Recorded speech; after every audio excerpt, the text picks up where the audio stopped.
Welcome to the Digital Production Buzz at the 2015 NAB show. Hi, this is Larry Jordan, and this interview was recorded live on the trade show floor. For more information, visit digitalproductionbuzz.com. These shows at NAB would not be possible without the support of our sponsors, and Shutterstock is a key contributor to making all these shows possible. Shutterstock was founded in 2003. They are headquartered in New York City, and they are a leading provider of royalty-free images and clips and all kinds of cool stuff.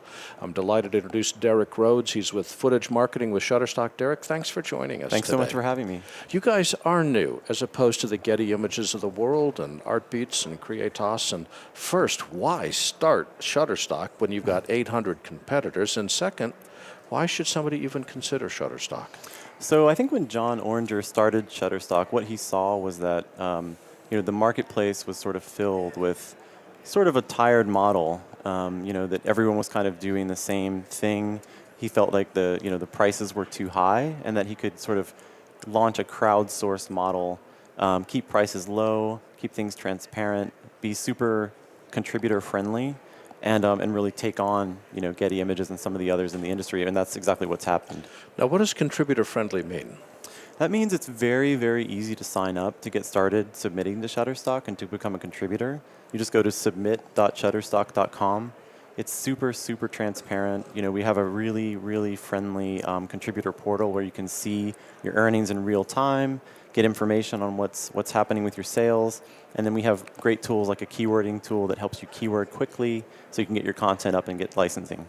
Now, one of the things that's important is to have footage to sell, so getting people to contribute footage is important. Can they contribute footage non-exclusively? For instance, can they sell on you and sell on other royalty-free sites? Absolutely. So we're totally non-exclusive when it comes to the core site with the image and footage offerings. And so, yeah, that's an option. You've got almost like 500,000 clips, is it? Do I remember my notes? No, it's much higher than that, actually. We have 600,000? We have 2.5 million footage clips. No way. On the site. 2.5? Yep. And of those, so last year at NAB we launched our 4K collection. At this point, we're close to 200,000 4K clips. So nearly 10% of the collection is now 4K, but over 2.5 million video clips right now, and over 50 million assets total. So here I am. I'm a filmmaker. I'm sitting looking at all of my footage, and I say, I want to make some money on this. What kind of footage is selling? What should I give to you guys? Right. So we really license a very, very broad range of content. We see a lot of people licensing aerials and establishing shots. Time lapse is really popular. I'd say model release content is our most popular category. Now define what that means. So model released is when you have recognizable people in the footage, and we have a model release form that's filed and legal, so we know it's totally cleared for commercial use. And those images and videos do really well because obviously people need images of people when they're illustrating things or to tell a story. So that's a big category for us. So why would anyone post footage that's not model released? Well, there's a separate category of footage there, and that's called editorial. So we have commercial and editorial as the two categories. Editorial footage and images, those can be used in news stories, on websites that are editorial in nature, and television shows and that sort of thing, if it's a news focused. Without them getting arrested? This is a big point. I'm not clear on this at all. Right. I thought that in order for me to use any footage from any royalty firm, it has to be model released. Is that not true? If you're licensing something that's in our editorial category, it's sort of a clearly stated part of the license agreement that you're only using that content for an editorial purpose. So in those situations, if you have a news story or a website where you're discussing a topic, a blog, and it's an editorial context, then you can license that from us and you're fine. If you want to use that image commercially, that's a totally different matter, and then you need a model release. Now define commercially in that case. So commercial would be an advertisement of some sort, or a video for your brand that's customer facing, where you're trying to show off your products. So if I'm using it, my self-interest is training. I need footage for training to show how editing software works. Yep. So the footage is being used to illustrate training, and I sell the training. Do I need commercial or educational You footage? absolutely need commercial in that case. You Okay, cannot use editorial footage in that context. So therefore, if it's a commercial context, I'm you have to going stick back to model released. Fortunately, I'm safe. That's all I've used, so my conscience is clear.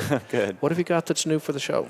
As I mentioned, our 4K collection is growing really rapidly. We're up to near 200,000 4K clips. What's been really exciting for us this year is in January we acquired a Montreal-based company called Premium Beat. So it's a super high-end production music company. And it's really the first time we've moved in a super serious way. We did have a Shutterstock music offering, but this is sort of the next level of reaching out and trying to expand more aggressively into music. Why? Well, I mean, it's pretty simple. What we found is that people who license footage are people who need production music. So it's the same crowd, more or less. As a post-production guy myself, I've had a need for music almost every time I have used footage, and so they go together perfectly. It's great. I mean, images as well. People will add stills to their productions. So we want to be a one-stop shop. Okay, so now I'm going to yell at you for just a moment. Okay. Why is it so hard to license footage that has audio that I can use? I would like to license a short piece of dialogue. Yep. And it can't be done. I Right. hold you personally responsible. Okay. Why is it so hard? That's an interesting problem, actually. So we do have a small percentage of the footage content on our site does have, audio with it. It's usually ambient audio, not typically featuring people speaking. So if you're shooting model-released footage, generally you don't have people acting and delivering lines. So when you do find those clips, it's typically traffic sounds or the ocean or things of that nature. That's a good question, though. I mean, most of our contributors, I think, if they're shooters, probably think of audio after the fact. They don't. It's not like their main focus. Most shooters. Most yes. shooters, right? If you're out capturing things, generally speaking, people aren't. I don't see people with headphones on very often.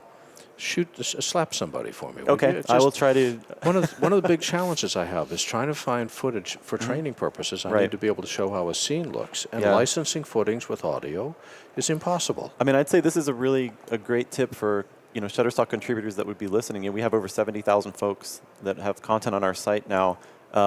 Capture that audio. Larry needs it. Absolutely. And, I could use 70,000 clips in my training on a daily basis. Okay, good to know. Where can people go on the web to learn more about your company? It's very simple. Just shutterstock.com is the best place to find all of our products, and submit.shutterstock.com if you're interested in becoming a contributor. That's all one word, Shutterstock, Shutterstock, shutterstock.com.